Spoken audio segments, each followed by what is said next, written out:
একটা ছোট্ট গল্প বলে আমরা শুরু করতে পারি। তো একজন ভদ্রলোক গর্বে তার আত্মজীবনীতে লিখছেন যে আমার ঘুম ভাঙতো বাড়িতে অন্য কোথায় গানের আওয়াজ হচ্ছে তাই শুনে, কোথায় সেতার বাজছে কোথায় বীণা বাজছে, তার আওয়াজের সঙ্গে নাকি তিনি রেওয়াজ করতেন, গান শিখতেন। কিন্তু বাড়ির বড়দের তার এই স্বাধীন সঙ্গীত শিক্ষায় স্বাভাবিকভাবে খুব একটা পছন্দ হলো না। পরের দিনই পাকড়াও করে আনা হলো সমাজের সবচেয়ে বড় সঙ্গীত শিল্পীদের মধ্যে একজনকে, কি না শিক্ষা দেবে তাকে। সঙ্গীত শিল্পীর নাম যদু ভট্ট। কিন্তু ভদ্রলোক তার আত্মজীবনীতে ঠিক এভাবে লিখছেন যে তারপরে আমার আর গান শেখা হলো না। ভদ্রলোকের নাম রবীন্দ্রনাথ ঠাকুর। বিদ্যালয় শিক্ষার্থীদের চারিত্রিক এবং মানসিক বিকাশের জন্য সঙ্গীত বিষয়টিকে আবশ্যক করতে হবে, ঠিক এর বিপক্ষে বলতে চলেছে।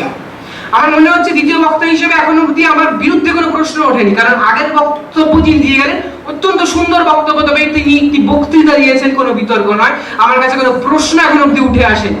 তাই জন্য আমি নিজের মতামত থেকে যদি বলতে যাই, তো প্রথমেই আমার সমস্যা আবশ্যক শব্দটা। প্রথম কথা আমরা দেখতে পারি যে চুলের মুঠি না নিয়ে জোর করে কোনো ছাত্রকে কোনো কিছু শেখানো যেতে পারে না। আপনার খুব পছন্দ রবীন্দ্রসঙ্গীত, কিন্তু 8 ঘন্টা আপনি একটা ট্রাফিক জ্যামের মধ্যে দাঁড়িয়ে আছেন, গরম প্যাচ প্যাচ করছে, রোদ দুপুর, ঘামছে দরদর করে, ওই হুল্লোড় চিৎকার, পাশে একটা মাইক থেকে টানা আপনার কাছে রবীন্দ্রসঙ্গীত ভেসে আসছে। আপনার মনে সেটা বিরক্তি জাগাবে না ভক্তি, আপনি সেটা খুব ভালো বোঝেন। সমস্ত মানুষ একটা জায়গায় খুব ভালো গান করতে পারে, সেটা হচ্ছে বাথরুম সিঙ্গার হিসেবে মানুষ খুব ভালো।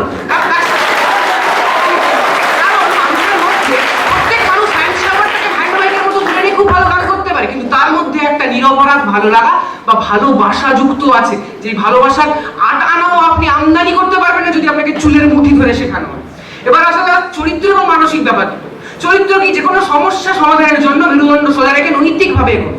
তো এবার দেখা যাচ্ছে যুদ্ধ চলছে, অর্জুন বসে পড়েছেন, কৃষ্ণ তাকে বোঝাচ্ছে কি না ক্লৈবং মাসমগমং পার্থ নৈতত্ত্বয়ুপপদ্যতে শূদ্রং হৃদয় দুর্বলং তক্তোতিষ্ঠ পরন্তপ। সরলার্থ করলে বোঝা যাচ্ছে মানে এটা কি, ক্ষুদ্র হৃদয়ের প্রবৃত্তি হচ্ছে দুর্বলতা, তুমি সেটাকে ত্যাগ করো অর্জুন। একটা মাত্র কথা। এরপর অর্জুন গান্ডীব তুলে ধরছেন, মহাভারতের মতো যুদ্ধ সংগঠিত হচ্ছে।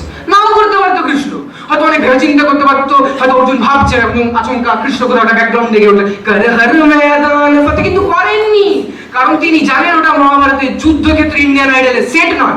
তাই চরিত্রের পেরেকে ঠোকা মেরে আমাদেরকে মেরুদণ্ড সোজা করার জন্য সবসময় সঙ্গীত প্রয়োজন নাও হতে পারে। আসা যাক মানসিক ব্যাপারটাতে।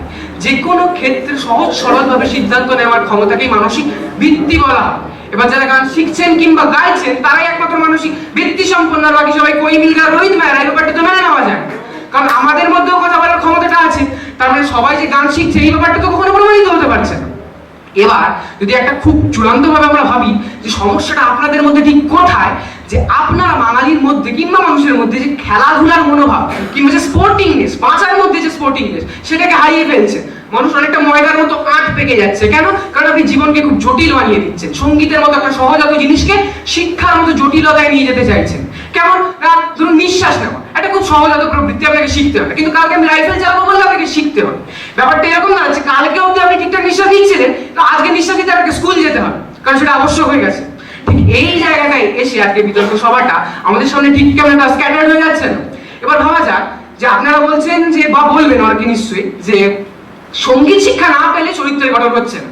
এবার আমার মাথায় যদি বলা হয় যে খুব চরিত্রবান সুঠাম মানসিক ভাবে খুব দৃঢ় একজন সুপুরুষের নাম নিতে, আমি বলবো ভগৎ সিং।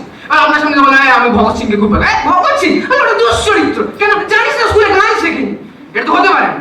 এবার অনেকে বলবেন যে বিবেকানন্দ কিংবা ধরুন সুভাষচন্দ্রের মতো অনেক লোক ছিলেন যারা ছিলেন চূড়ান্ত সঙ্গীতের অনুগ্রাহী, কোনো সমস্যা নেই, কিন্তু বক্তব্যটা এখানে আরো ভালোভাবে উপস্থাপিত হয় যে অনুগ্রাহী মানে যে তাদের প্রত্যেকে স্কুলে চুলের মুঠি ধরে গান শেখানো হতো, এটা নিশ্চয়ই নয়। তার মানে দুটো বক্তব্যে আমরা আসতে পারি। প্রাথমিকভাবে যে সঙ্গীতকে যদি শিক্ষার মধ্যে নিয়ে আসা হয় তাহলে সঙ্গীত শিখবে, তা নয়। আর দ্বিতীয় কথা, যদি সঙ্গীত শিক্ষা না পায় তাহলে চরিত্র গঠন হবে না, তাও না।